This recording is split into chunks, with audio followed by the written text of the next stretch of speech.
الحمد لله وكفى والصلاة والسلام على من لا نبي بعده أما بعد أعوذ بالله السميع العليم من الشيطان الرجيم من همزه ونفخه ونفثه بسم الله الرحمن الرحيم وما آتاكم الرسول فخذوه السلام علیکم ورحمۃ اللہ وبرکاتہ۔ احباب گرامی، ذی قدر ذی وقار، ناظرین و سامعین محترم و محترمات، دیار افرنگ میں، دیار غیر میں بیٹھ کر دین کی شمع جلائے رکھنے پر ایک دور افتادہ کی مبارکباد قبول فرمائیں۔ اللہ آپ کی دین حق کی صحیح سچی تعبیر کے لیے اس کی ترویج میں جملہ مساعی کو شرف قبولیت بخشے، اور ان مساعی میں سے، ان کوششوں میں سے ایک آپ کا یہ کانفرنس کا سلسلہ ہے، جو کہ مرکزی جمعیت اہل حدیث کینیڈا کے زیر اہتمام انعقاد پذیر ہے، جس کے ذریعے ہمیں بھی آپ سے ہم کلامی کا شرف حاصل ہو رہا ہے۔ اور اس ہم کلامی کا موضوع ہے بر صغیر میں علماء اہل حدیث کی خدمات حدیث۔ احباب گرامی، بر صغیر سے ہماری مراد پاکستان اور ہندوستان ہوگا، اور ہر دو سے تعلق رکھنے والے وہ اہل علم جو اہل حدیث کے لقب سے ملقب کیے جاتے ہیں، ان کی صرف حدیث و علوم حدیث کی مناسبت سے بعض خدمات آپ کے سامنے لائی جائیں گی۔ احباب گرامی، ایک بنیادی بات یہاں دہرانا مناسب ہوگا کہ جب سے حدیث ہے تب سے حدیث کو ماننے والے یعنی اہل حدیث ہیں، اور یہ ایک تاریخی حقیقت ہے کہ نزول قرآن کے آغاز سے پہلے حدیث کا آغاز ہو گیا تھا۔ صحیح بخاری کی تیسری حدیث ہے، حضرت عائشہ رضی اللہ تعالیٰ عنہ فرماتی ہیں، اول ما بدأ به رسول اللہ صلی اللہ علیہ وسلم من الوحی الرؤیا الصالحہ من النوم، کہ نبی علیہ السلام پر یہ وحی جلی، اقرأ بسم ربک الذی خلق، یہ وحی آنے سے 6 مہینے پہلے آپ کو سچے خواب جو ہیں وہ دکھائی دیتے تھے، اور نبی کا خواب جو ہے یہ وحی ہوتا ہے۔ علوم اسلامیہ کی اصطلاح میں یہ خواب، یہ وحی غیر مطلوب، یہ حدیث کہلاتی ہے، اور جو حدیث کے زمانی تقدم کی بین دلیل ہے کہ قرآن کے نزول سے 6 مہینے پہلے یہ سلسلہ شروع ہو گیا تھا۔ حدیث کا تقدم حدیث کے ماننے والوں کے تقدم کو لازم ٹھہراتا ہے۔ اس اظہر من الشمس حقیقت کے بعد حدیث کا بر صغیر میں پہلی صدی میں ورود مسعود یعنی 25 صحابہ کرام کی آمد سے لازم و ملزوم ہے، کیونکہ صحابہ کے دور میں دین اسلام کی ایک ہی تعبیر و تشریح تھی، جو وحی الہی کے مطلوب اور غیر مطلوب 2 مظاہر کی جامع تھی۔ ان مبرہن دلائل کے بعد بھی یہ کہا جائے کہ اہل حدیث انگریز کے دور کی پیداوار ہیں، اہل حدیث 1.5-2 صدی پہلے کی پیداوار ہیں، تو ایسے شب پرہ چشم کو 375 ہجری میں علامہ مقتدسی نے جو احسن التقاسیم میں یہاں کے سندھ کے لوگوں کے میں اکثریت اصحاب الحدیث یعنی اہل حدیث کے ہونے کا ذکر کیا ہے، تو ایسی چیزوں کو پڑھنا چاہیے، ان کے مطالعے کی طرف ان کو رغبت دلانی چاہیے، اور ان کو یہ حقیقت سے آگاہ کرنا چاہیے کہ اہل حدیث کو نیا فرقہ نہیں، حدیث جب سے ہے، حدیث کے ماننے والے تب سے ہیں، اور بر صغیر بھی ان خوش قسمت خطوں میں سے ہے جہاں پہلی صدی میں ہی پہلے اہل حدیث صحابہ کرام کا ورود مسعود جو ہے وہ تاریخ ثابت کرتی ہے۔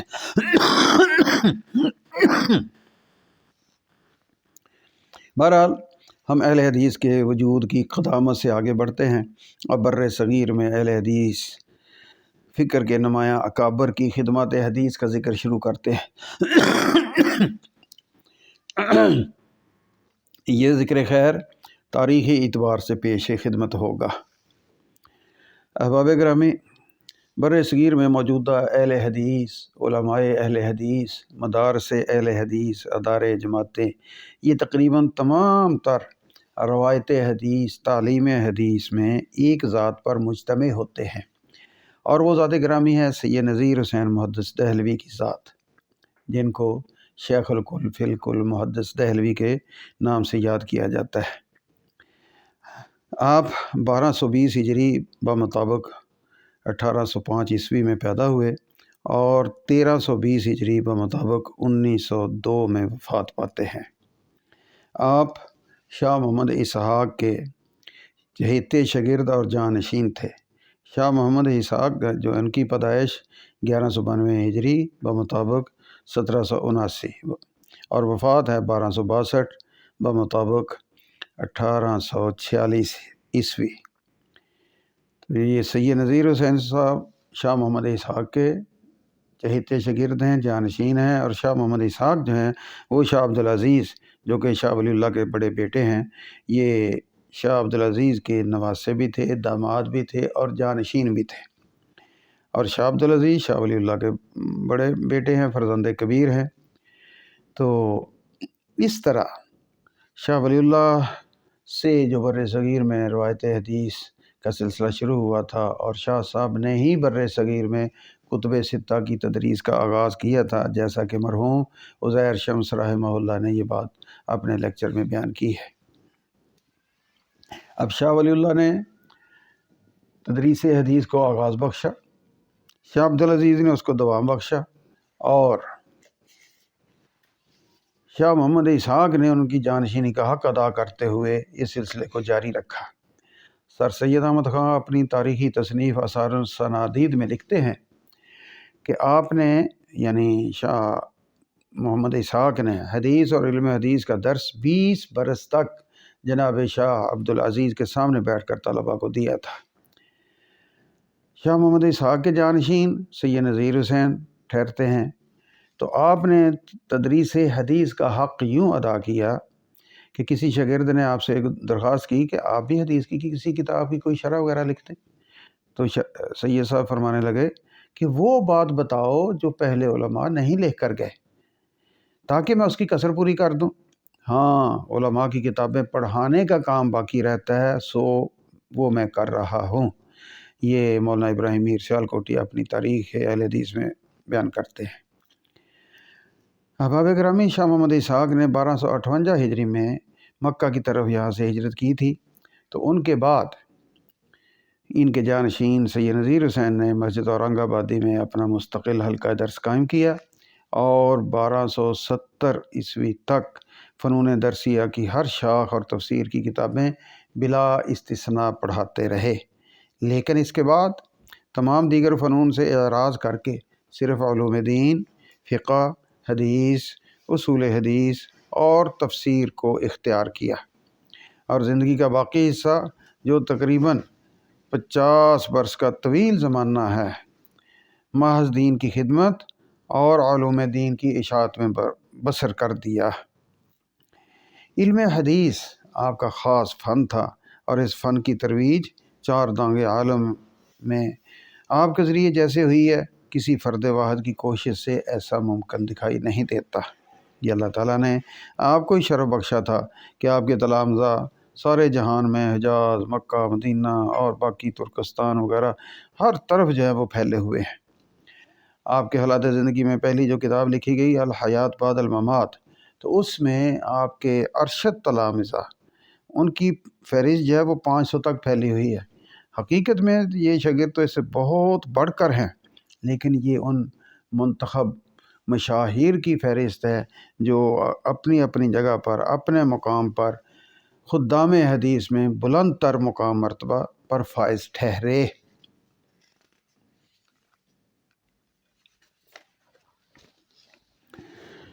سید نذیر حسین محدث دہلوی نے مسلسل 60 سال تک کتب حدیث اور خاص بخاری شریف کی تدریس جاری رکھی، حتیٰ کہ 1 سال آپ کو جیل کاٹنی پڑی 1864-65 کے درمیان۔ تو وہ سال جو ہے جیل والا، وہاں بھی آپ نے تدریس بخاری جاری رکھی۔ جیل میں آپ کو ایک شاگرد مل گیا تھا جس کو آپ نے بخاری شریف پڑھائی، اور اس تسلسل میں انقطاع نہیں آیا۔ گویا تدریس حدیث آپ کا اوڑھنا بچھونا تھا۔ تو سید نذیر حسین محدث دہلوی کی تدریس حدیث کے حوالے سے خدمت جو ہے وہ بر صغیر کی خدمات حدیث میں بلند تر مقام پر دکھائی دیتی ہے۔ احباب گرامی، سید صاحب نے یہ خدمت دہلی میں بیٹھ کر سر انجام دی تھی۔ آپ کے ہی حین حیات، دور حیات میں نواب صدیق حسن خان، جن کی پیدائش جو ہے وہ 1248 ہجری بمطابق 1832 اور وفات جو ہے 1307 ہجری بمطابق 1890، انہوں نے بھوپال میں بیٹھ کر خدمت حدیث کو جدت بخشی۔ آپ نے 6 طرح سے خدمت حدیث کی سعادت پائی۔ نمبر 1، پہلی بات، آپ نے نامور علماء حدیث کو پہلی بار بھوپال میں جمع کیا۔ مثلا مولانا محمد مچلی شہری، مولانا محمد بشیر شہسوانی، مولانا سلامت اللہ جراج پوری وغیرہ کئی ایک اہل علم کو باوقار انداز میں بھوپال میں تشریف آوری کی دعوت دی۔ بھوپال کو محدثین کا مرکز بنا ڈالا۔ سید سلیمان ندوی کے بقول بھوپال ایک مدت تک علماء حدیث کا مرکز ٹھہرا رہا۔ قنوج، سہسوان اور اعظم گڑھ کے نامور اہل علم آپ نے یہاں پر کام پر لگا دیے، ان کو یہاں پر اکٹھا کر دیا۔ شیخ محسن یمانی، جن کی وفات جو ہے وہ 1327 ہجری، وہ ان سب کے سرخیل تھے، جن کو آپ نے یمن سے یہاں بلایا تھا۔ بھوپال میں علماء حدیث کے جمع ہونے کا نتیجہ یہ نکلا کہ ہندوستان کے دور دراز کے علاقوں کے علاوہ ترکستان تک طلباء یہاں پر تحصیل علم کی غرض سے آتے تھے، جیسا کہ اردو انسائکلوپیڈیا نے یہ معلومات مہیا کی ہیں۔ دوسری خدمت کا رنگ آپ کا مدارس اور کتب خانوں کا قیام تھا۔ نواب صدیق حسن خان کی طرف سے بھوپال میں مدارس، کتب خانوں کے قیام سے دیگر علوم کے علاوہ حدیث کی ترویج میں بہت راہیں جو ہیں وہ واہ ہوئی۔ آپ کے دور میں بھوپال کے مدارس میں مدرسہ بلقیس، مدرسہ سلیمانیہ، مدرسہ جہانگیری، مدرسہ صدیقی، کتب خانہ سرکاری، کتب خانہ والاجا خاص طور پر قابل ذکر ہیں۔ یہ معلومات امام یحییٰ خان شہری نے تراجم علماء حدیث ہند میں پیش کی ہیں۔ نواب صاحب نے کتب خانوں میں ہزاروں کتابیں جو ہیں وہ جمع کر رکھی تھیں، جن پر ہزاروں روپے اس دور کے اعتبار سے آپ نے صرف کیے تھے، اور ان میں علوم القرآن اور علوم الحدیث کے حوالے سے نادر و نایاب کتب شامل تھیں۔ بعض مخطوطے 400، 600 حتیٰ کہ 800 سال تک پرانے تھے۔ آپ کی وفات کے بعد یہ کتب خانہ ندوۃ العلماء لکھنؤ لے جایا گیا اور تاحال وہاں پر موجود ہے، جیسا کہ اہل حدیث کے نامور مورخ محمد اسحاق بھٹی رحمہ اللہ نے فقہائے پاک و ہند 13ویں صدی، تو اس میں جلد اول میں یہ معلومات جو ہیں وہ جمع کی ہیں۔ نواب صاحب کی خدمات حدیث میں تیسری قسم جو ہے، تیسری شکل جو ہے وہ کتابیں لکھنا اور لکھوانا ہے۔ نواب صدیق حسن خان نے حین حیات عربی، فارسی، اردو میں 200 سے زائد کتابیں تحریر فرمائیں، جن میں سے صرف حدیث و علوم الحدیث سے متعلقہ کی تعداد 33 ہے، جن میں سے چند ایک کے نام آپ کی خدمت میں پیش کیے جاتے ہیں۔ عون الباری لحل ادلۃ البخاری، السراج الوہاج من کشف مطالب صحیح مسلم ابن الحجاج، فتح العلام بشرح بلوغ المرام، مسک الختام شرح بلوغ المرام، الروض الباسم الادراک بتخریج احادیث رد الاشراق، 40 حدیثا فی فضائل الحج والعمرہ، تمیمۃ الصبی فی ترجمۃ الاربعین فی احادیث النبی، بغیۃ القاری فی ثلاثیات البخاری، توفیق الباری لترجمۃ الادب المفرد للبخاری، فتح المغیث بفقہ الحدیث، منہج الوصول الی اصطلاح حدیث الرسول، الرحمۃ المہدات الی من یرید زیادۃ العلم علی احادیث المشکات۔ یہ جو کام ہے نواب صاحب کا، یہ مشکات کے حوالے سے مشکات کی چوتھی فصل کہلا سکتا ہے۔ مشکات میں پہلے 3 فصلیں ہیں ہر باب میں، تو اسی سے متعلقہ، اس باب سے متعلقہ مزید روایات جمع کر کے آپ نے ہر باب کے حوالے سے یہ کتاب تیار کی۔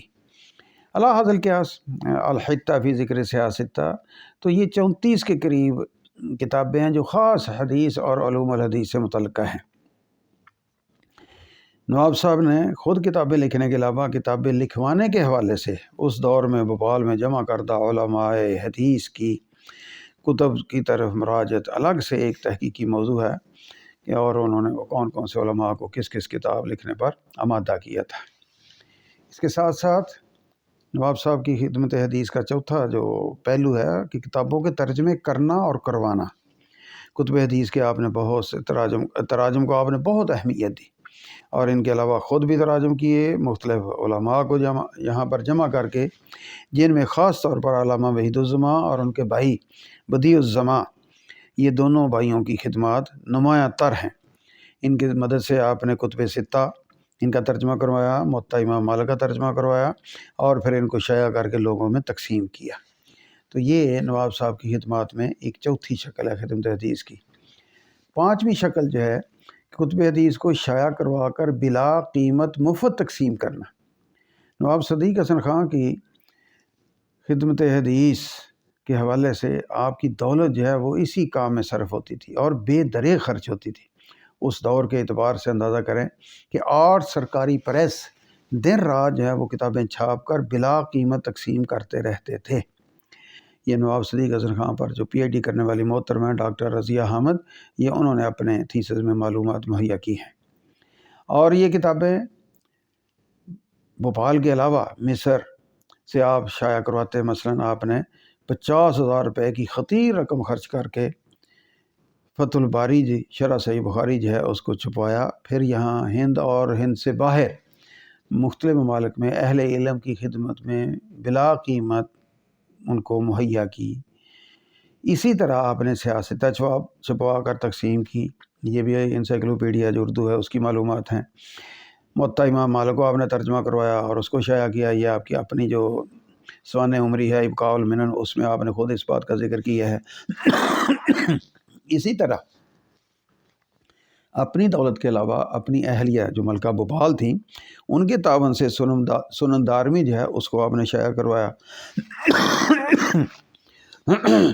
تو یہ بھی نواب صاحب کی خدمات حدیث میں ایک بہت اہم پہلو ہے، اور اس انداز میں آپ کتابیں شائع کروا کر بلا قیمت مفت اہل علم میں تقسیم کرتے تھے۔ چھٹی خدمت حدیث کی جو قسم ہے، انداز ہے، وہ ہے حفظ حدیث پر انعام۔ تو امام یحییٰ خان نوشہروی کے بقول ترویج حدیث کے لیے بالکل نیا طریقہ سامنے لائے، اور کتب حدیث میں صحیح بخاری کے حفظ پر 1,000 روپے اور بلوغ المرام حفظ کرنے پر 100 روپے انعام مقرر کیا۔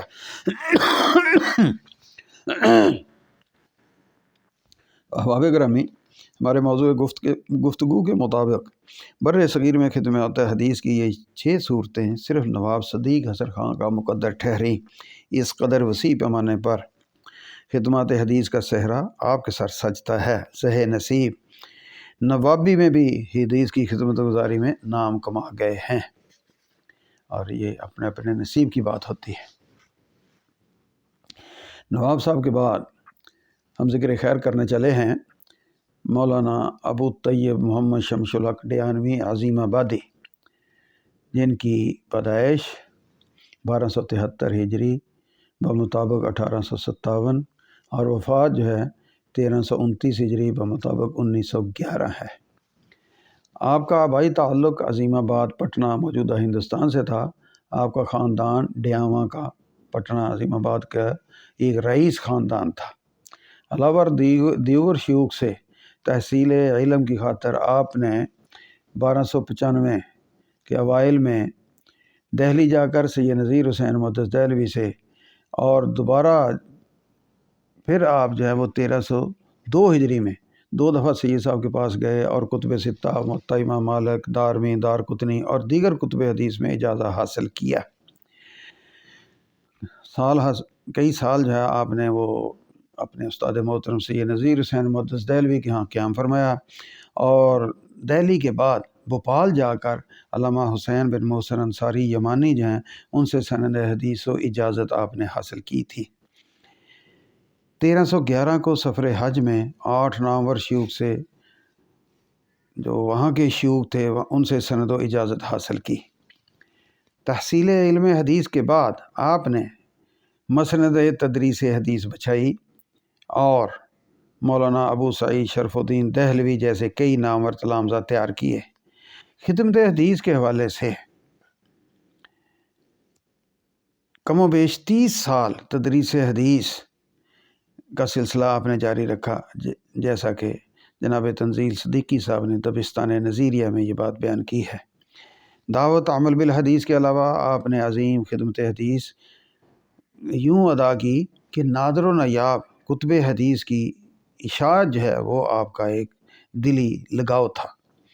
منذری کی مختصر السنن، ابن القیم کی تہذیب السنن، سیوطی کی صحاف المبطہ وغیرہ کو تصحیح و تعلیق کے بعد شائع کیا۔ یہ جناب عزیر شمس صاحب نے جو شمس الحق ڈیانوی صاحب کی حیات و خدمات پر کتاب لکھی ہے، اس کے اندر یہ باتیں آپ نے بیان کی ہیں۔ سنن نبی داؤد اور سنن دارقطنی کے مختلف نسخوں کی مدد سے ان کے متون کی تصحیح و مقابلہ کے بعد ان کو مفید تعلیقات لکھ کر شائع کیا، اور اس میں ابو داؤد کی آپ کی معروف شرح غایت المقصود، جس کی صرف 3 جلدیں تاحال شائع ہو سکی ہیں، اور اس کو آپ بڑی تفصیلی طور پر لکھنے کا ارادہ رکھتے تھے، جس کے 21 پارے تک اپنا غازی عزیر شمس صاحب کی تحقیق کے مطابق تکمیل ہو چکی تھی، اور باقی جو ہے وہ مکمل نہیں کر پائے تھے۔ بہرحال غایت المقصود ابو داؤد کی شرح میں جس قدر موجود ہے وہ لاجواب ہے، اور کوئی دوسری شرح اس کا مقابلہ نہیں کرتی۔ اسی کا خلاصہ آپ نے عون المعبود کے نام سے تیار کیا، جو کہ 4 جلدوں میں شائع ہوا۔ اسی طرح آپ نے التعلیق المغنی علی سنن الدارقطنی کے نام سے پہلی بار حدیث کی یہ عظیم الشان کتاب جو ہے اس کو شائع کروایا۔ ہدیۃ اللوزی بنکات الترمذی، تعلیقات علی سنن النسائی، فضل الباری شرح ثلاثیات البخاری، النجم الوہاج فی شرح مقدمۃ الصحیح لمسلم ابن الحجاج، غنیۃ العلمعی، یہ حدیث کے مسائل پر منفرد عربی رسالہ المعجم الصغیر للطبرانی کے ساتھ مطبوع ہے، المکتوب اللطیف الی المحدث الشریف، اور الوجازہ فی الاجازہ۔ تو اس طرح یہ 10 نام تو آپ کے سامنے آئے ہیں، اور آپ کی تحریری کاوشیں، قلمی کاوشیں بہت سی ہیں، اور اگر کوئی صاحب اس حوالے سے تفصیلی معلومات کے خواہاں ہوں تو وہ عزیر شمس رحمہ اللہ نے جو شیخ کے حالات پر کتاب لکھی ہے، محمد شمس الحق عظیم آبادی حیات و خدمات، اس کا مطالعہ ان کے لیے انتہائی مفید مطلب ہو سکتا ہے۔ محدث دورہ شمس الحق عظیم آبادی کی خدمت حدیث کی ایک نرالی جہت تھی۔ آپ رئیس تھے، بلا دریغ دولت خرچ کر کے نادر و نایاب مخطوطات و مطبوعات پر مشتمل ایک مکتبہ کے مالک تھے۔ وافر دولت کے ساتھ اللہ تعالیٰ نے آپ کو ایک فراخ دل بھی عطا کر رکھا تھا، جس دل میں اہل علم کی عزت افزائی وافر تھی۔ نادر و نایاب کتب مخطوطات تک اہل علم کی خدمت میں پیش کرنا اور ان کے علمی کارناموں میں مستعار کتب کی وافر مقدار میں فراہمی آپ ہی کا خاصہ تھا۔ مولانا عبدالسلام مبارک پوری، جنہوں نے سیرت البخاری لکھی، یہ در حقیقت ان کے شیخ عظیم آبادی نے ان سے لکھوائی تھی۔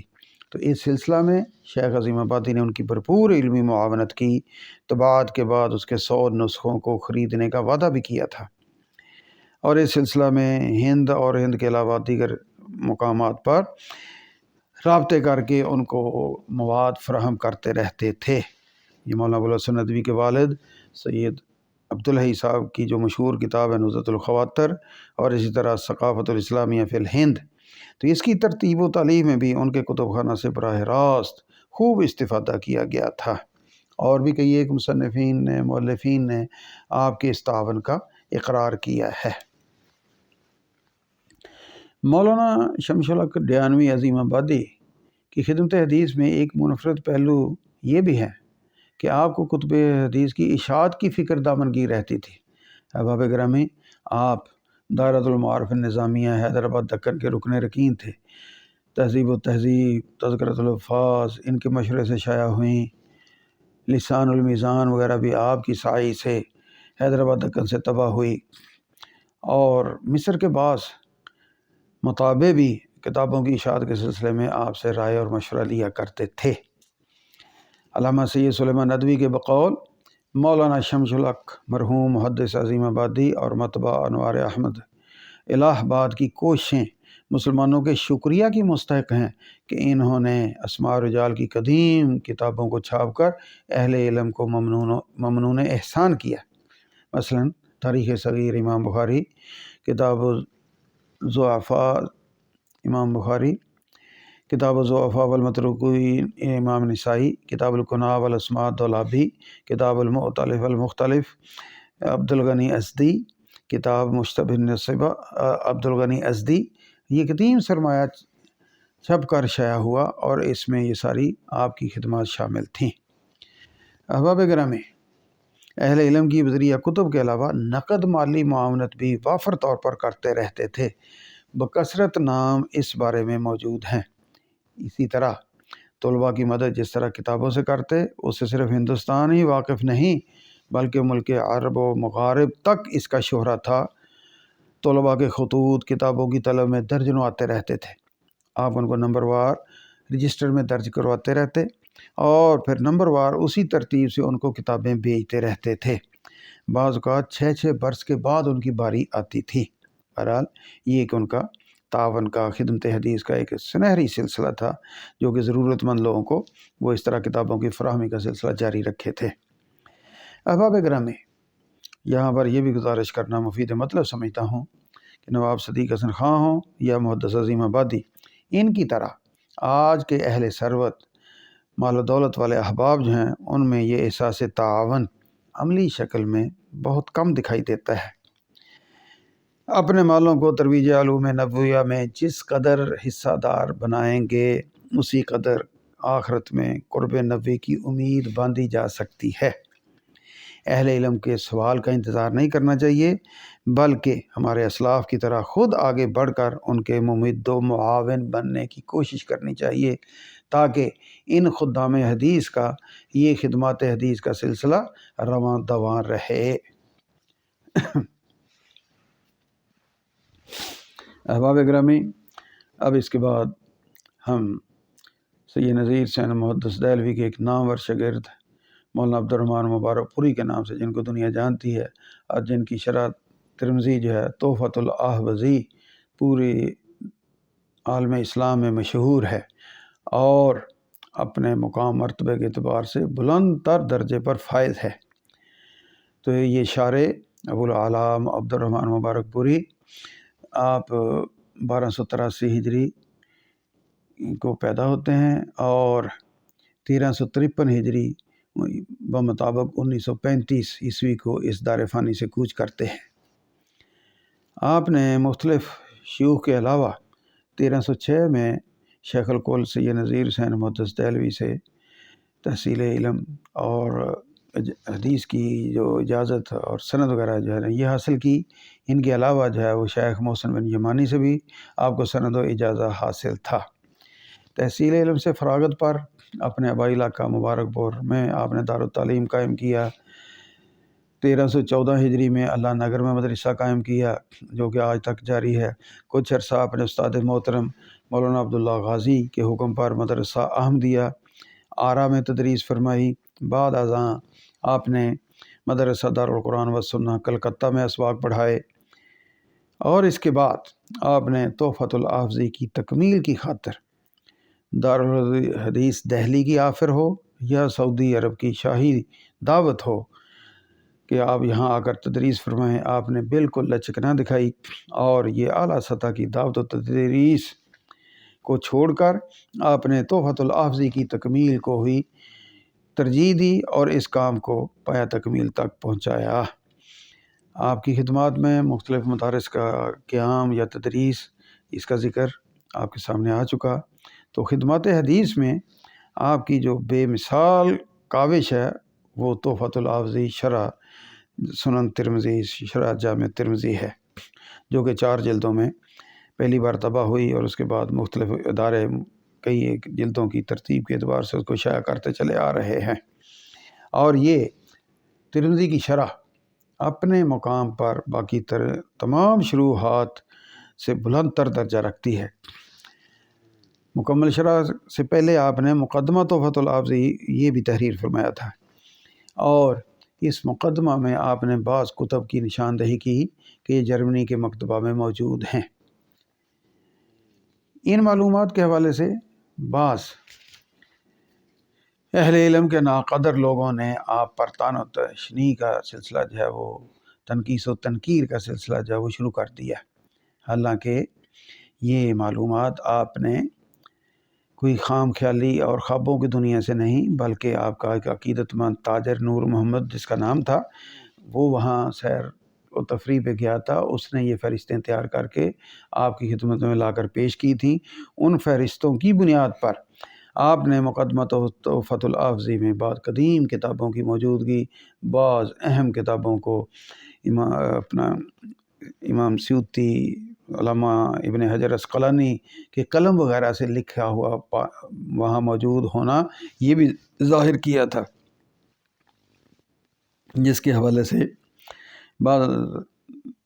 تحریریں اس قسم کی پائی جاتی ہیں کہ جی یہ ایسے قدیم محدثین کے ہاتھوں کی تحریریں نہیں ہیں بلکہ ان کے باپ آدم علیہ السلام کے ہاتھوں کی ہیں، طنزیہ یہ باتیں جو ہے نا یہ ڈاکٹر حمید اللہ صاحب کے ایک خط میں پائی گئیں، جو خط میرے پی ایچ ڈی کے جو گائیڈ تھے ڈاکٹر محمد سعید خطیب اوغلو، ان کی تحفۃ الافضی کے مقدمے کے ساتھ جو ہے وہ یہ خط پایا گیا۔ میں نے جب استاد محترم سے پوچھا کہ یہ کیا معاملہ ہے تو انہوں نے فرمایا کہ بھئی اس سلسلہ میں تحقیق کرنی ہے آپ نے کہ یہ ڈاکٹر حمید اللہ صاحب کے واقعی کومنٹس ہیں، انہوں نے یہ ساری باتیں کی ہیں۔ میں نے ڈاکٹر حمید اللہ صاحب رحمہ اللہ سے رابطہ کیا اور انہوں نے اس چیز سے قطعاً لا تعلقی کا اظہار کیا کہ میری زندگی بھر کا ایسا رویہ نہیں کہ میں اس قسم کے سخت کمنٹس کسی کے بارے میں دوں جس طرح یہ اس خط میں پائے جاتے ہیں۔ اور میں تو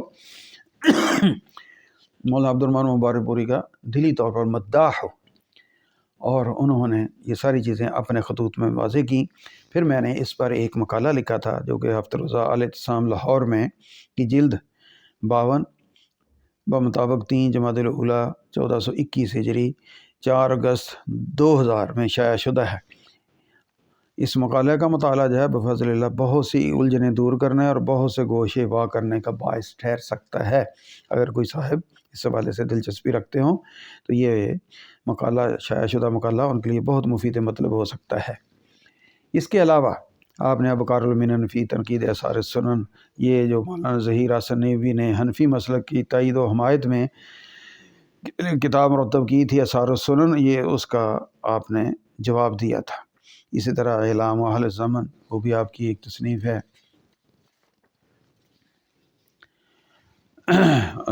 کم و بیش 25 کتب و رسائل احاطہ تحریر میں آپ لائے تھے، مگر تحفۃ الافضی اور مقدمہ تحفۃ الافضی ہر دو جو ہیں اس میں آپ کا اس کے حوالے سے بلند تر مقام ہے پایا جاتا ہے۔ احباب گرامی، یہ 4 نامور شخصیات سید نذیر حسین محدث دہلوی تدریس حدیث کے حوالے سے، نواب صدیق حسن خان طباعت کتب حدیث کے حوالے سے، محدث ڈیانوی جمع و تقسیم نادر و نایاب کتب حدیث کے حوالے سے، اور محدث مبارک پوری کی خدمات، مدارس کا قیام اور تدریس کا سلسلہ جو ہے نا یہ ایسی الگ الگ بے مثال رہنما خدمات حدیث ہیں جن میں ہر ایک کے حوالے سے آج کے اہل حدیث حضرات کو اپنی سی بھرپور کوشش کرنا ہوگی۔ کوشش کرنے والے دامے درمے سخنے قدمے خود کر سکتے ہیں، بہت اچھا۔ اگر خود نہیں اس اہلیت کے حامل تو پھر جو حضرات اس میدان میں کام کرنے والے ہیں ان کے اپنے مال و دولت سے جس طرح بھی تعاون درکار ہو تعاون کرتے چلے جائیں، تاکہ یہ جو تحریک عمل بالحدیث آگے بڑھتی جا رہی ہے اور الحمدللہ بفضل اللہ پھلتی پھولتی جا رہی ہے، تو یہ پوری دنیا میں دین حق کی یہ سچی تعبیر جو ہے جو کہ اہل حدیث کے پاس ہی پائی جاتی ہے، تو اس کو پیش کرنے کا دنیا بھر میں پہنچانے کا جو فریضہ ہے اس میں سرخروئی کا سامان حاصل ہو جائے۔ احباب گرامی، عصر رواں کے ایک محدث کا ذکر خیر بھی آپ کے سامنے پیش کرنا ضروری سمجھتا ہوں، اور اس میری مراد فضیلت الشیخ ارشاد الحق عصری حافظہ اللہ ہے۔ آپ ایک تحقیقی ادارۃ علوم الاثریہ فیصل آباد میں اس کی سرپرستی فرما رہے ہیں، جس ادارے سے کئی ایک اہم اور منفرد کام سامنے آئے ہیں۔ آپ کے ذکر خیر کے حوالے سے ایسے تحقیقی اداروں کے قیام اور سرپرستی کی دعوت دینا مقصود ہے۔ مال و دولت والے احباب جو ہیں ایسے ادارے قائم کریں اور ان کی سرپرستی کریں جہاں پر اہل علم اہل ذوق بیٹھ کر حسب ضرورت تحقیقی و تصنیفی خدمات حدیث سر انجام دے پائیں۔ تو شیخ ارشاد اللہ قصری حافظہ اللہ وہ اسی قسم کا ایک ادارہ، ایک آپ اپنی ذات میں خود ایک انسائکلوپیڈیا ہیں، اور اس کے ساتھ ساتھ آپ کے ادارے میں نادر و نیاب کتب جو ہیں وہ بآسانی دستیاب ہیں، اور اس طرح کے ادارے اور اس طرح کی شخصیات کی بدولت ہی علم زندہ ہے، علمی روایات رواں دواں ہیں، علمی فکری اساسیات و نظریات کا تحفظ ممکن ہے۔ شیخ محترم ارشاد اللہ قصری حافظہ اللہ کی خدمات حدیث کا سلسلہ بھی خاصا طویل ہے، صرف چند ایک نام آپ کے سامنے پیش کیے جاتے ہیں۔ العلل المتناہیہ فی الاحادیث الواہیہ ابن جوزی کی ہے، جو کہ 2 جلدوں میں شائع ہے۔ مسند الامام ابی یعلا موصلی یہ 6 جلدوں میں شائع ہے۔ المعجم ابی یعلا جو ہے وہ 1 جلد میں شائع ہے۔ جلاء العینین بتخریج روایات البخاری فی جزء رفع الیدین سید بدیع الدین شاہ راشدی کا کام تھا، اس پر آپ نے مراجعت کی ہے۔ اس کے علاوہ مجالس الابرار ہے رومی احمد بن محمد الرومی کی، اس کی تخریج اور مراجعت کی ہے آپ نے، تخریج کی ہے آپ نے ان احادیث اور آثار کی جو کہ ازالۃ الخفا عن خلافت الخلفاء شاہ ولی اللہ دہلوی کی کتاب میں پائی جاتی ہیں۔ ابن حجر کی تقریب پر آپ نے تحقیق اور تخریج کی ہے، اور اس کے علاوہ آپ نے جو نمایاں کام کیا ہے باقی سارے کاموں کو چھوڑتے ہوئے صرف اتمام المنفع بتعجیل المنفع، یہ آپ کا ایک بڑا کارنامہ ہے۔ غایت المقصد فی زوائد مسند الامام احمد، یہ ہیثمی کی اس کی آپ نے تحقیق کر کے 4 جلدوں میں یہ شائع ہوئی ہے، اور بہت عظیم کارنامہ شیخ کی خدمات حدیث کے اندر یہ پایا جاتا ہے۔ اور بھی کئی ہے کہ آپ نے بلوغ المرام کی جو شرح صفی الرحمن مبارک پوری صاحب نے لکھی تھی تو اس کا بھی آپ نے مراجعہ کیا ہے۔ مسند السراج ہے، اس کی تحقیق آپ نے کی ہے، اور وہ بھی یہ ساری چیزیں شائع شدہ ہیں۔ تو ایک ہمارے اس علاقے سے یہ ہماری ایک بلند پایا بلند مرتبہ شخصیت، تو ان کا معمولی سا تعارف جو ہے نا وہ بھی آپ کے سامنے پیش کیا گیا ہے۔ اسی طرح ایک قصر رواں کے محدث جو کہ بہت جلد اس دنیا کو چھوڑ کے، ان کا اسم گرامی تھا حافظ زبیر علی زئی رحمہ اللہ، جو کہ 1377 ہجری بمطابق 1957 ان کی پیدائش ہے، اور 1435 میں آپ جو ہے نا بمطابق 2013 اس دنیا سے رحلت فرماتے ہیں۔ شیخ زبیر علی زئی رحمہ اللہ کا ایک ایک لمحہ جو ہے نا، ایک پل جو ہے وہ خدمت حدیث میں صرف ہوتا تھا، اور میں اس کا عینی شاہد ہوں۔ آپ نے ایک رسالہ جاری کیا تھا ماہنامہ اشاعت الحدیث حضرو، اور وہ بھی رسائل کی دنیا میں ایک منفرد رسالہ تھا، جس کے اول صفحے سے آخر صفحے تک تمام تر خدمات حدیث کے حوالے سے ہی معلومات مہیا کی جاتی تھیں۔ اس کا ایک محدث الاثر نمبر شائع کیا گیا ہے ان کے حالات زندگی کے بارے میں، اور اس میں اس خادم حدیث کی 63 صفحات پر مشتمل ایک لمبی تحریر، جو کہ محدث الاثر زبیر علی زئی کے علمی و تحقیقی کارناموں کا بالتفصیل جس میں تذکرہ پایا جاتا ہے۔ آپ کی تحقیق و تخریج کردہ مطبوع کتابیں 27 ہیں، اور غیر مطبوع بھی 27 ہیں۔ اس کے علاوہ ترجمہ، تحقیق و تخریج، تعلیقات، فوائد، حواشی کے تحت آپ کی 18 کتابیں مطبوع ہیں اور 2 غیر مطبوع۔ تصنیفات و تالیفات ان کے علاوہ ہیں، جو کہ مطبوع 28 ہیں اور غیر مطبوع 4 ہیں۔ تو 106 تحریری کاوشیں آپ کی ہمارے سامنے آ رہی ہیں، جن میں خدمت حدیث پر ہر سطر جو ہے وہ شاہد عدل ہے۔ آپ کے ان علمی تحقیقی کارناموں میں الاتحاف الباسم فی تحقیق تخریج و شرح موطا امام مالک روایت ابن القاسم یہ بھی ہے، اور اسی طرح آپ نے انوار الصحیفہ فی الاحادث الضعیفہ من السنن الاربعہ جیسی منفرد کاوش جو ہے وہ بھی اہل علم کے ہاتھوں میں مہیا کی ہے۔ یہ 1 جلد میں سنن اربعہ کی ضعیف روایات کے بارے میں آگاہی ہے، جس سے سنن اربعہ ابو داؤد ترمذی نسائی ابن ماجہ کی احادیث کے حوالے سے آدمی کو فوراً جو ہے وہ رہنمائی مل جاتی ہے کہ یہ روایت صحیح ہے یا ضعیف ہے۔ تو یہ آپ کا ایک بڑا عظیم کارنامہ ہے۔ آپ نے محدث الاثر یعنی حافظ زبیر علی زئی رحمہ اللہ نے علمی دنیا میں ایک نیا رجحان، آپ ٹرینڈ سیٹر ہیں، نیا رجحان جو ہے وہ آپ نے متعارف کروایا کہ کوئی ایک بات بھی بغیر حوالہ کے درج نہیں ہوگی۔ اپنے احباب گرامی، اپنے مقالہ کی تیاری کے سلسلہ میں نے شیخ کا دستیاب تقریباً تمام لٹریچر جو ہے اس کو از اول تا آخر ورگردانی کی ہے، مطالعہ کیا ہے، اور مجھے کسی جگہ پہ کوئی بات حوالہ کے بغیر نہیں ملی۔ یہ آپ کا ایک عظیم کارنامہ تھا، اور یہ ٹرینڈ آپ نے لوگوں کے درمیان اس قدر زور شور سے پھیلایا کہ اب ہر تحریر جو ہے سامنے آتی ہے تو اس کے ساتھ ہی اس کے حوالہ جو ہے نا وہ بھی آپ کو ملے گا۔ پھر مزید آپ نے یہ کوشش کی کہ صحیح روایات جو ہے نا بطور دلیل صرف وہی پیش ہوں گی، نشاندہی کے لیے ضعیف موضوع روایات کی تحریر وغیرہ کو میں لانا وہ الگ بات ہے، لیکن بطور دلیل آپ وہ صرف صحیح روایت جو وہی پیش کرتے تھے۔ تو زبیر علی زئی رحمہ اللہ کا ایک عظیم کارنامہ جو ہمارے بر صغیر کے حوالے سے کہ ہمارے زیادہ تر مشکوٰۃ شریف جو ہے نا، مشکوٰۃ المصابیح، یہ حوالہ کی کتاب گردانی جاتی ہے، اکثر لوگ اسی سے حدیثیں کوٹ کرتے ہیں۔ اب اس کی ہر باب کی فصل اول کی تو بخاری مسلم کی روایتیں ہیں، لہذا ان کی توثیق کا کوئی مسئلہ نہیں ہے، لیکن فصل دوم اور فصل سوم میں بعض ضعیف حتیٰ کہ بعض موضوع روایات بھی پائی جاتی ہیں۔ شیخ نے 3 جلدوں میں مشکوٰۃ کی تحقیق و تخریج کا فریضہ سر انجام دیا۔ اب یہ 3 جلدوں میں مشکوٰۃ جو ہے وہ اہل علم کے ہاتھوں میں ہے، جس کے نتیجے میں جب بھی کوئی مشکوٰۃ سے روایت نقل کی جاتی ہے تو ساتھ ہی اس کا اندازہ ہو جاتا ہے کہ یہ مقبول درجے میں ہے یا مردود درجے میں۔ تو یہ آپ کی حسنات میں ایک بہت بڑی خدمت حدیث ہے، اللہ تعالیٰ ان کی تمام حسنات کو قبول فرمائے۔ احباب گرامی، یہ شخصیات کے حوالے سے اجمالی سا چند منتخب شخصیات کی خدمات حدیث آپ کے سامنے پیش کی گئی ہیں۔ اب اس کے بعد بر صغیر کی جو نمایاں اور منفرد خدمات حدیث ہیں ان میں سے چند ایک کے بارے میں معلومات آپ کی خدمت میں پیش کی جاتی ہیں۔ مثلا دنیا بھر میں دارالسلام کے نام سے ایک ادارہ بڑا معروف ہے، جس کی ہیڈ کوارٹر مرکز جو ریاض میں ہے اور بڑی اہم برانچ لاہور میں ہے۔ اس ادارے نے پہلی بار چھوٹے سائز میں صحیح بخاری ایک جلد کے اندر مکمل طور پر پیش کی ہے، اور یہ ایسی منفرد سہولت مہیا کر دی گئی ہے کہ بڑی بڑی 2 ضخیم حجازی سائز کی بخاری کی جلدیں ان کو اپنے پاس رکھنا، پھر ان سے استفادہ کرنا، اس کے مقابلے میں یہ بائبل پیپر پر اس ادارے نے یہ ایک جلد میں چھاپ کر میرے خیال میں یہ ایک بہت بڑی خدمت حدیث ہے وہ سر انجام دی ہے۔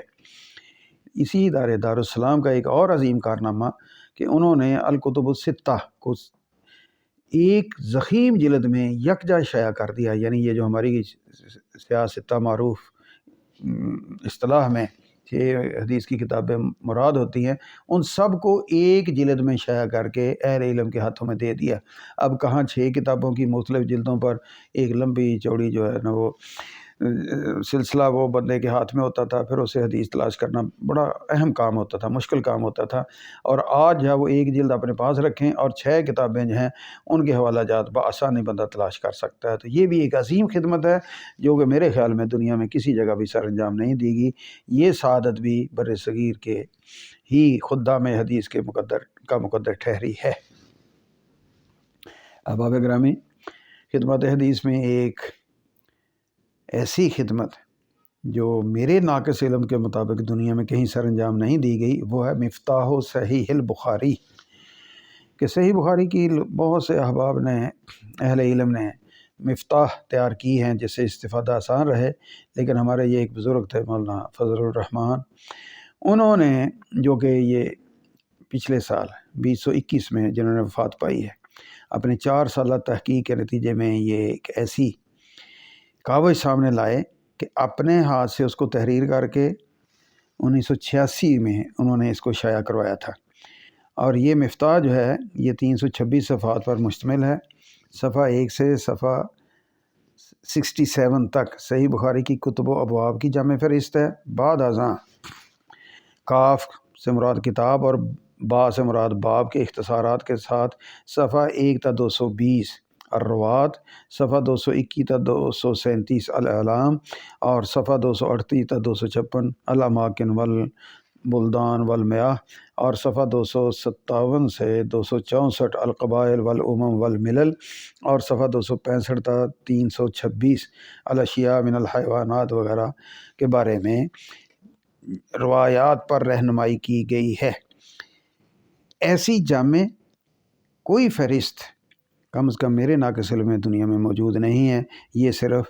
اسی بزرگ کے حصے میں آئی تھی جس بزرگ کا تعلق پاکستان سے تھا، بر صغیر پاک و ہند سے تھا، اور یہ سعادت مقدر کی بات ہوتی ہے، ای سعادت بزور بازو نیست۔ اسی طرح ایک اور یہاں کی نمایاں خدمت وہ مفتاح المسند للامام احمد بن حنبل، تو یہ فقی ترتیب پر مولانا خالد گرجاکی، مولانا خالد سلفی کے نام سے جو لکھا جاتا ہے، تو انہوں نے ترتیب دی مسند احمد کو فقی، اور اس ترتیب کے حوالے سے ایک مفتاح جو ہے وہ تیار کی، تو جس مفتاح کی مدد سے مسند احمد سے حدیثیں تلاش کرنا بہت آسان ہو گیا ہے۔ آپ جانتے ہیں کہ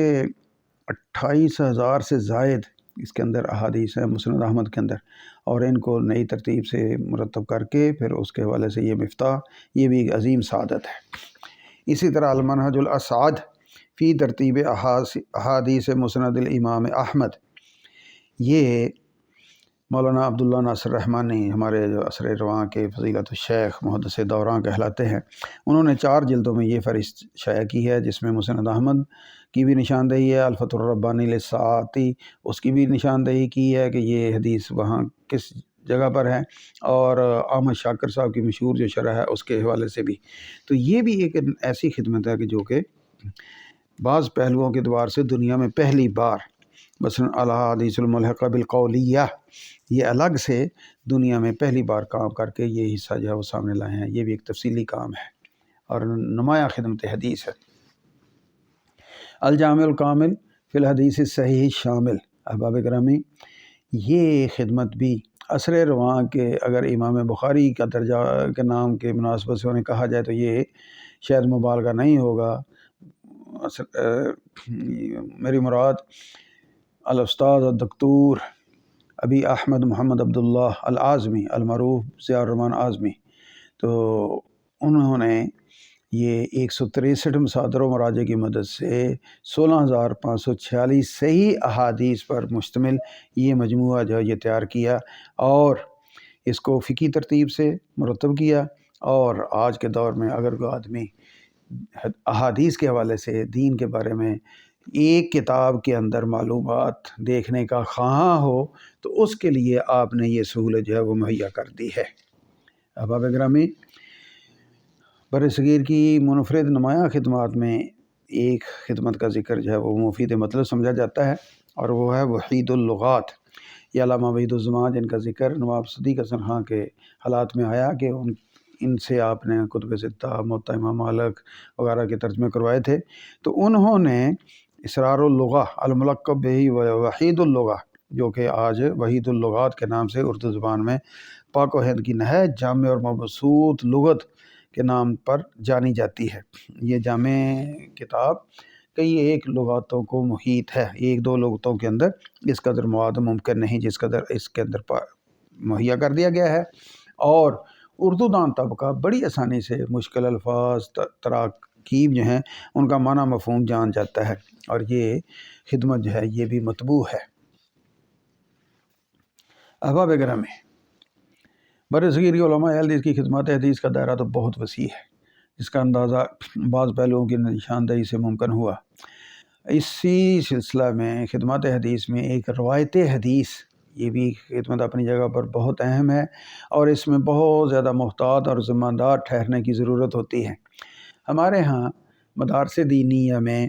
ہر تعلیمی سال کے اختتام پر تقریب ختم بخاری ہوتی ہے، اور اس میں کوئی نامور شیخ الحدیث جو ہیں سب سے پہلے اپنی سند حدیث بیان کرتے ہیں، اور یہ امام بخاری کے واسطہ سے نبی کریم صلی اللہ علیہ وسلم تک متصل بیان ہوتی ہے۔ سند روایت کی حفاظت ایک عظیم خدمت حدیث ہے۔ احباب گرامی، بر صغیر میں اہل حدیث کی مسلسل بالقراءۃ والسماع سند و روایت حدیث کا معروف و مقبول طریق جو ہے سلسلہ سند ہے وہ سید نذیر حسین محدث دہلوی، وہ اپنے استاد شاہ محمد اسحاق سے، شاہ محمد اسحاق اپنے استاد شاہ عبدالعزیز سے، شاہ عبدالعزیز جو ہیں وہ اپنے والد گرامی شاہ ولی اللہ دہلوی کے واسطہ سے بیان کرتے ہیں۔ اور شاہ ولی اللہ کی سند حدیث جو ہے وہ دنیا بھر میں معروف و مشہور ہے کہ آپ ابو طاہر محمد بن ابراہیم المدنی سے، وہ آگے ابراہیم بن حسن الکردی سے، اور یہ سلسلہ جو ہے امام بخاری تک 14 واسطوں سے، اور امام بخاری سے آگے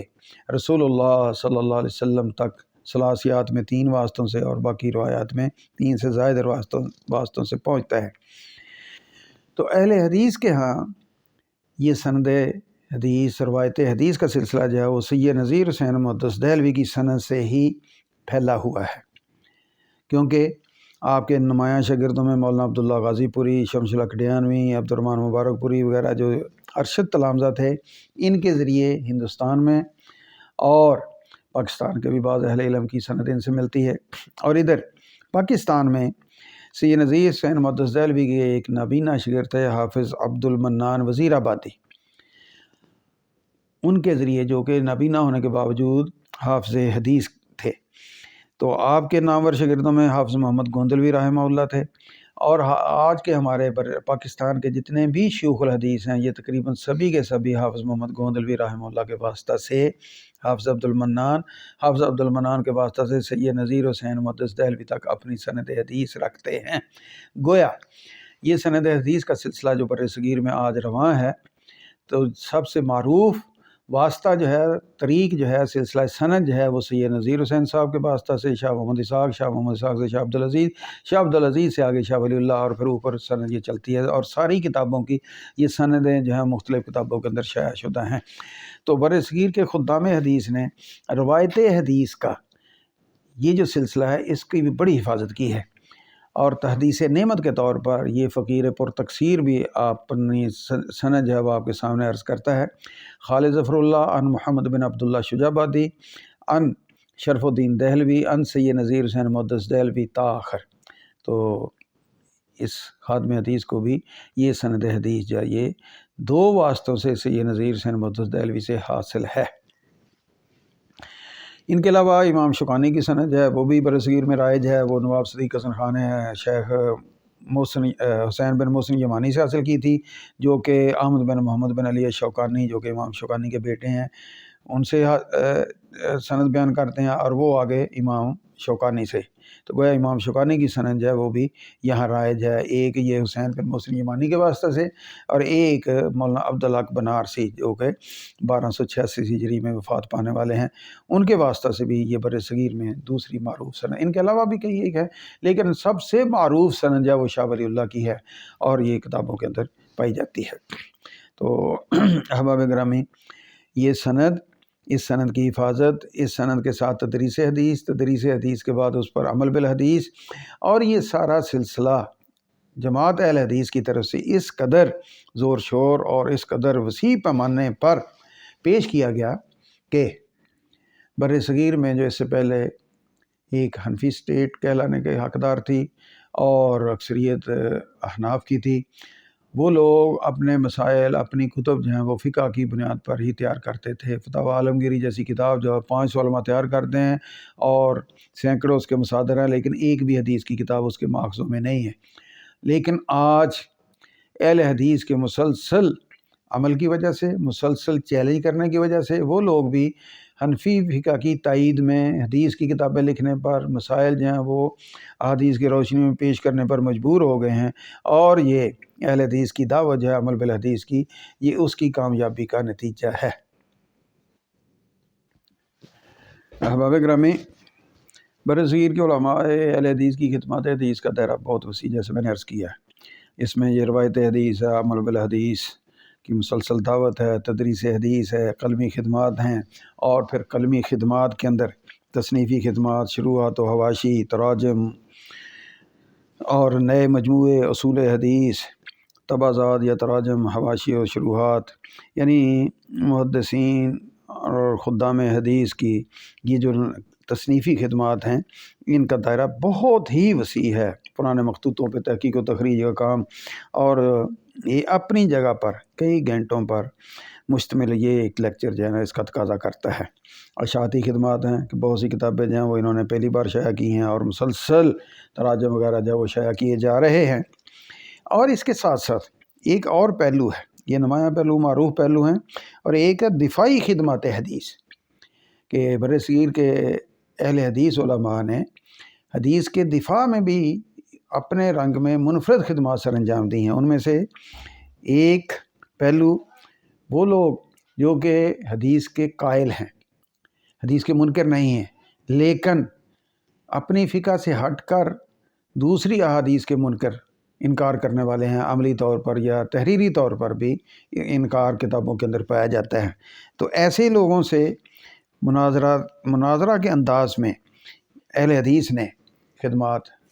عملی طور پہ مناظرے بھی ہوئے، تحریری طور پر بھی یہ مناظرے۔ تو ایک یہ بھی پہلو ہے کہ وہ لوگ جو حدیث کو مانتے تھے لیکن اپنے مسلک، اپنے مذہب کے جو مخالف روایات تھیں ان کو نہیں مانتے تھے، تو ان کو بھی چیلنج کیا، دعوت دی، کتابیں اور مناظرے کر کے ان کے ساتھ یہ سلسلہ جاری رکھا۔ اور اس سلسلہ میں ایک بڑی اہم خدمت جو ہے ان لوگوں کے حوالے سے دفاع حدیث کی خدمت سر انجام دی گئی ہے کہ جو لوگ حدیث کے منکر ہیں، منکرین حدیث کا سلسلہ جو ہے۔ تو منکرین حدیث کا سلسلہ بر صغیر میں جو ہے وہ خاصا وسیع پیمانے پر پایا جاتا ہے، اور ان کے عقائد و نظریات کا جائزہ لینے اور ان کے نظریات کا رد کرنے کے حوالے سے حجیت حدیث، عظمت حدیث، اہمیت حدیث، تاریخ حدیث جیسے مختلف موضوعات پر وسیع پیمانے پر خدام حدیث نے لٹریچر تیار کیا، اور یہ لٹریچر تاحال بڑھتا چلا جا رہا ہے، اس میں مزید اضافہ ہوتا چلا جا رہا ہے۔ جیسے جیسے منکرین حدیث کی طرف سے کوئی نئی کتاب، نئی فکر سامنے آتی ہے، فوراً اس کا نوٹس لیتے ہیں، اس کا رد جو ہے وہ پیش کرتے ہیں۔ تو اس سلسلہ میں کوئی 100 سے زائد کتب کی ایک فہرست جو ہے وہ راکم کے ہاتھوں میں ہے، میرے ہاتھوں میں جو آپ کے سامنے میں عرض کر اس میں سے چند ایک کے نام صرف عرض کرتا ہوں تاکہ آپ کو اندازہ ہو سکے کہ اس پہلو پر برصغیر کے خدام حدیث نے کیا خدمات سر انجام دی ہیں۔ آئینہ پرویزی 6 حصوں پر مشتمل یہ کتاب ہے مولانا عبدالرحمن کیلانی کی، اور اس کے اندر بھی انہی لوگوں کا رد ہے جن کی فکر کے اندر حدیث کا رد انکار پایا جاتا ہے۔ اور ایک چھوٹی سا کتاب چاہے سید بدیع الدین شاہ راشدی صاحب کا اتباع سنت، اسی طرح اتباع سنت کے مسائل اقبال کیلانی صاحب کا ہے، اثبات الخبر فی رد منکر الحدیث حافظ عبدالستار حسن صاحب کا ہے، احادیث صحیح بخاری مسلم کو مذہبی داستانیں بنانے کی ناکام کوشش، یہ مولانا ارشاد اللہ قصری صاحب کی کاوش ہے، جس میں حبیب الرحمن خان دہلوی کی معروف کتاب مذہبی داستانیں اور ان کی حقیقت کا رد کیا گیا ہے۔ احادیث الصحیحین بین الظن والیقین حافظ اللہ زاہدی حافظہ اللہ کا ایک بڑا منفرد کام ہے۔